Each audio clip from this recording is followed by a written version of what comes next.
21 de junio de 1941, Moscú. Joseph Stalin estaba sentado en su oficina del Kremlin, revisando los últimos manifiestos de envío. Otro tren cargado de grano había cruzado al territorio alemán esa tarde. Caucho, petróleo, mineral de manganeso. Las entregas continuaban como lo habían hecho durante casi 2 años, desde que él y Hitler habían firmado su pacto. Stalin encendió su pipa, satisfecho. Los alemanes estaban recibiendo todo lo que necesitaban. El arreglo funcionaba perfectamente. A 1.200 millas al oeste, a lo largo de toda la frontera soviética, desde el Báltico hasta el Mar Negro, más de 3 millones de soldados alemanes yacían escondidos en bosques, detrás de colinas, en áreas de preparación justo más allá de la vista de los puestos fronterizos soviéticos. Miles de tanques, decenas de miles de piezas de artillería, miles de aviones.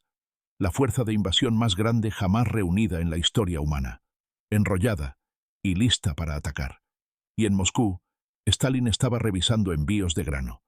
Las advertencias habían estado llegando durante meses, de todas partes, de todos. Richard Sorge, el maestro espía de Stalin en Tokio, había enviado más de 80 reportes de inteligencia separados, fechas exactas, números exactos de divisiones, planes exactos de invasión. Stalin había escrito en un reporte con lápiz rojo: «Puedes enviar a tu fuente del cuartel general de aviación del Estado Mayor alemán a su madre». No es una fuente, sino un desinformador. Churchill había enviado advertencias a través de la inteligencia británica. Stalin las descartó como provocaciones, intentos de crear una brecha entre él y Hitler. Los comandantes fronterizos soviéticos enviaron reportes cada vez más frenéticos. Aviones de reconocimiento alemanes violaban el espacio aéreo diariamente. Concentraciones masivas de tropas visibles al otro lado de la frontera. Artillería siendo posicionada. Stalin les ordenó que dejaran de entrar en pánico. Prohibió cualquier respuesta agresiva que pudiera provocar a los alemanes. En la noche del 21 de junio, un sargento alemán llamado Alfred Liskov desertó de su unidad, cruzó la frontera y se entregó a los guardias soviéticos. Les dijo que la invasión comenzaría al amanecer. 3:15 de la mañana, dijo. Todo el ejército alemán mañana. El reporte llegó a Moscú. La respuesta de Stalin: el desertor es probablemente un provocador enviado por generales alemanes que quieren crear un conflicto. Stalin se fue a la cama esa noche confiado en su análisis.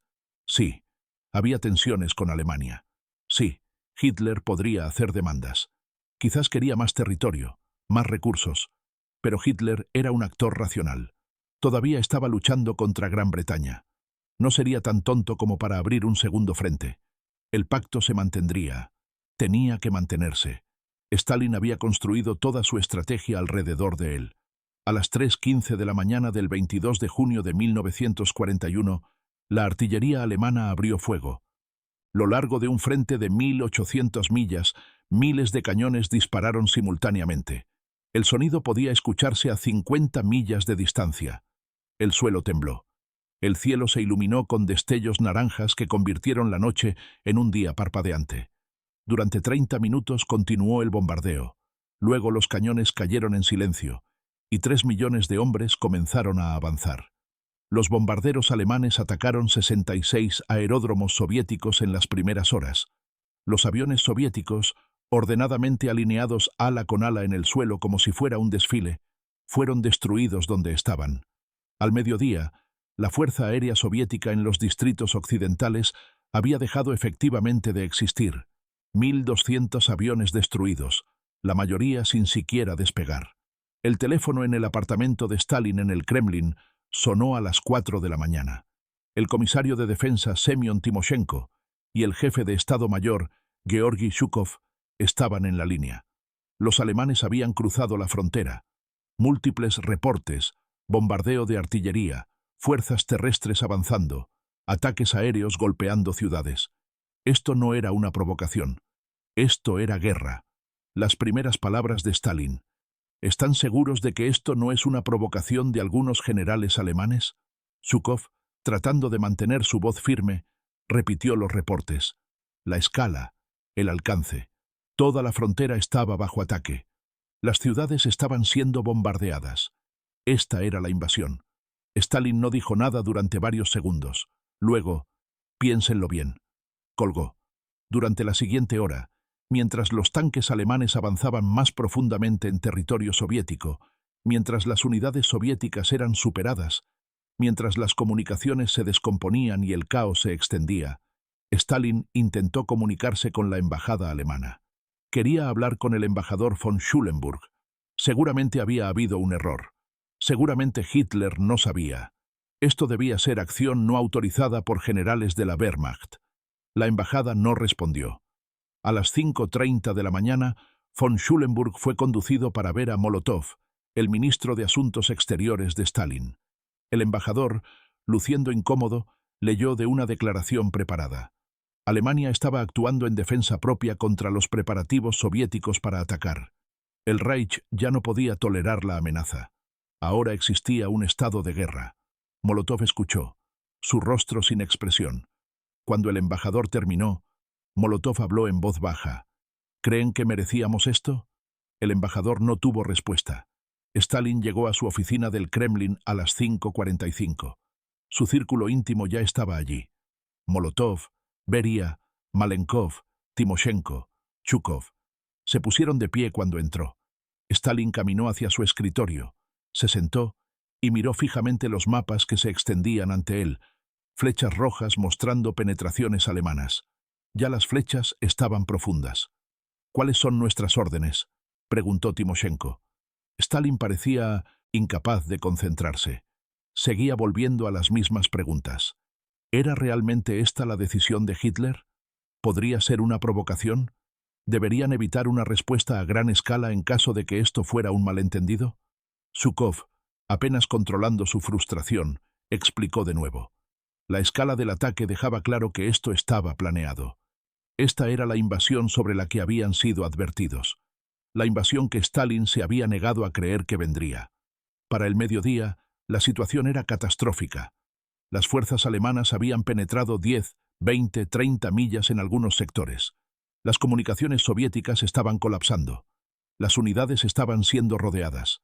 Las líneas de defensa cuidadosamente planeadas solo existían en papel. En realidad, había caos, y Stalin, el dictador que controlaba cada aspecto de la vida soviética, también parecía paralizado. Al mediodía, el pueblo soviético finalmente escuchó la palabra oficial de la invasión, pero no de Stalin. Molotov dio el discurso por radio.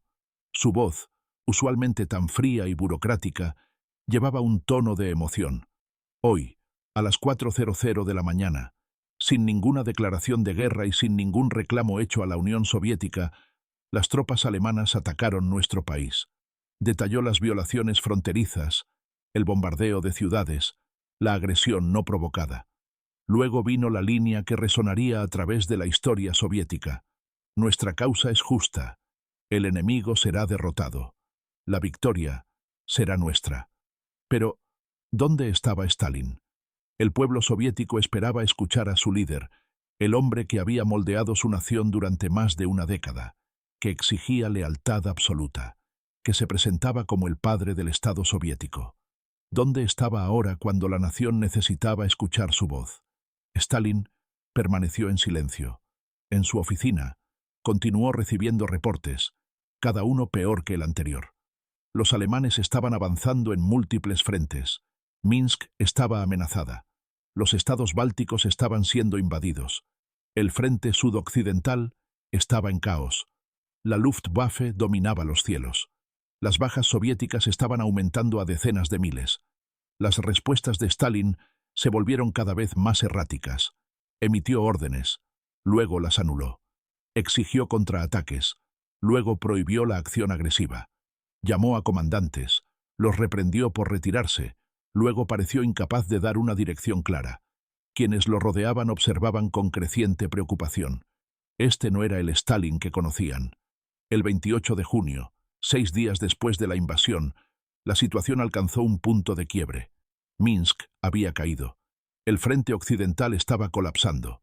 Los grupos Panzer alemanes avanzaban hacia Smolensk. La escala del desastre se estaba volviendo clara. Esto no era solo un revés. Esto era una catástrofe potencial. Stalin visitó el comisariado de defensa esa tarde. Encontró caos, órdenes contradictorias, ninguna imagen clara de dónde estaban siquiera las fuerzas soviéticas. Las comunicaciones con ejércitos enteros se habían perdido. Explotó contra los comandantes, los culpó por el desastre y luego pareció desinflarse. Salió del edificio, subió a su auto y dio una orden que sorprendió a su detalle de seguridad. «Llévame a la dacha». Se fue a casa y se quedó allí. Durante 2 días, Stalin permaneció en su dacha fuera de Moscú. No fue al Kremlin. No presidió reuniones del Politburó. Tomó pocas llamadas telefónicas. La Unión Soviética estaba luchando por su supervivencia y su líder se había retirado. Lo que sucedió durante esos 2 días permaneció algo misterioso. Stalin mismo nunca habló de ello en detalle, pero las personas que lo vieron describieron a un hombre presa de una profunda depresión. Caminaba de un lado a otro, dormía poco. Parecía, en palabras de un observador, aplastado. Según Nikita Khrushchev, quien escuchó el relato de otros que estuvieron allí, Stalin dijo a quienes lo rodeaban: «Lenin fundó nuestro Estado, y nosotros lo hemos arruinado». Era una admisión extraordinaria. Stalin, que nunca admitía errores, que había construido un culto a la personalidad en torno a su infalibilidad, estaba confrontando la posibilidad de que su error de cálculo hubiera condenado a la Unión Soviética. Había ignorado cada advertencia. Había confiado en Hitler. Había dejado al Ejército Rojo sin preparación. Había purgado al cuerpo de oficiales de sus comandantes más experimentados. Había entregado recursos a Alemania hasta la invasión. Y ahora, las fuerzas alemanas avanzaban hacia Moscú, y parecía haber poco que pudiera detenerlos. El 30 de junio, una delegación del Politburó llegó a la dacha. Molotov, Beria, Malenkov y otros. Encontraron a Stalin en su estudio. Cuando los vio entrar, su rostro mostró miedo. Pensó que habían venido a arrestarlo, a culparlo por el desastre, a quitarlo del poder. «¿Por qué han venido?», preguntó. Molotov explicó. Lo necesitaban. El país lo necesitaba. Propusieron formar un comité estatal de defensa con Stalin a la cabeza. Autoridad completa sobre el esfuerzo de guerra. Pero tenía que regresar. Tenía que liderar. Stalin los miró por un largo momento. Luego aceptó. El 3 de julio de 1941, 11 días después de que comenzara la invasión, Stalin finalmente habló al pueblo soviético. Su voz llegó por la radio a las 6:45 de la tarde. Millones se reunieron alrededor de receptores en apartamentos, fábricas, granjas colectivas, unidades militares. Habían esperado casi 2 semanas para escuchar a su líder. Camaradas, ciudadanos, hermanos y hermanas, hombres de nuestro ejército y marina, me dirijo a ustedes, mis amigos. La apertura fue sin precedentes. Stalin nunca usaba un lenguaje tan informal y cálido. Hermanos y hermanas, mis amigos. Esta no era la figura distante y divina de la propaganda. Este era un hombre hablando a su pueblo en su hora más oscura. Reconoció la gravedad de la situación. El enemigo había capturado Lituania, Letonia, gran parte de Bielorrusia. Amenazaban Ucrania. Las fuerzas soviéticas se habían retirado. El peligro era real, pero luego comenzó a construir el caso para la resistencia. Les recordó la invasión de Napoleón, de cómo Rusia había sobrevivido esa catástrofe. Explicó que los ejércitos de Hitler, a pesar de sus éxitos iniciales, no eran invencibles. Podían ser vencidos. Serían vencidos. Delineó la estrategia. Guerra de guerrillas detrás de las líneas alemanas. Tierra arrasada. No dejar nada para el enemigo. Quemar cultivos, destruir infraestructura, hacer de cada milla de territorio ocupado una pesadilla para los invasores. En caso de retirada forzada, dijo, todo el material rodante debe ser evacuado. No se debe dejar al enemigo ni un solo motor, ni un solo vagón de ferrocarril, ni una sola libra de grano, ni un galón de combustible. Toda propiedad valiosa, incluidos metales, grano y combustible que no pueda ser retirada, debe ser destruida.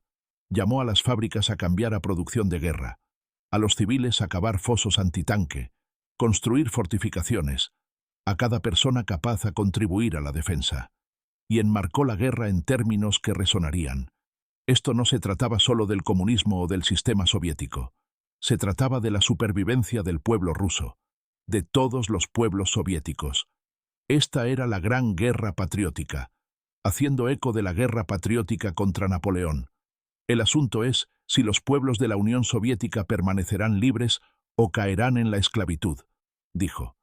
El pueblo soviético debe darse cuenta de esto y abandonar toda complacencia. El discurso duró unos 20 minutos. Cuando terminó, hubo silencio en toda la Unión Soviética mientras la gente absorbía lo que había escuchado. Luego, gradualmente, comenzó un cambio. El pánico y la confusión de los 11 días anteriores comenzaron a cristalizarse en algo más. Determinación, ira, voluntad de resistir. Stalin finalmente había encontrado su voz, pero era diferente de antes. El culto a la personalidad permanecía, pero algo había cambiado. Había hablado a la gente casi como iguales. Había reconocido el peligro en lugar de pretender invencibilidad. Lo había hecho personal. Hermanos y hermanas. Esas palabras importaban. Sugerían lucha compartida, sacrificio compartido. No un líder distante comandando desde arriba, sino alguien en la lucha junto a ellos. El costo de ese error de cálculo fue asombroso. En las primeras 3 semanas de la invasión, el Ejército Rojo perdió más de 400.000 hombres muertos o capturados.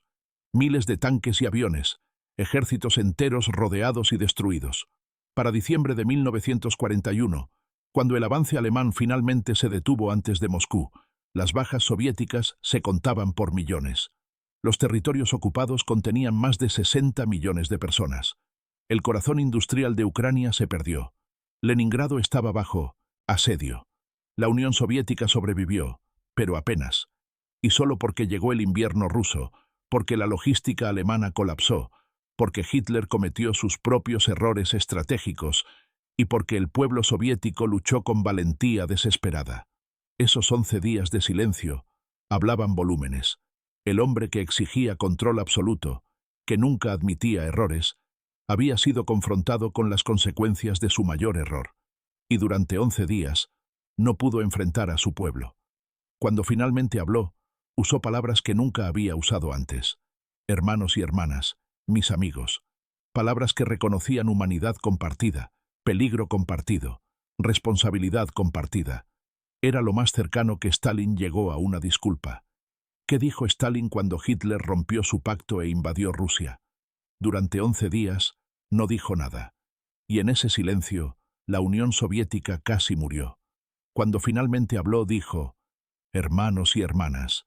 Y en esas palabras, pidió a su pueblo que lo salvara de las consecuencias de su propio error catastrófico. Lo hicieron, a un costo casi imposible de comprender. Pero lo hicieron.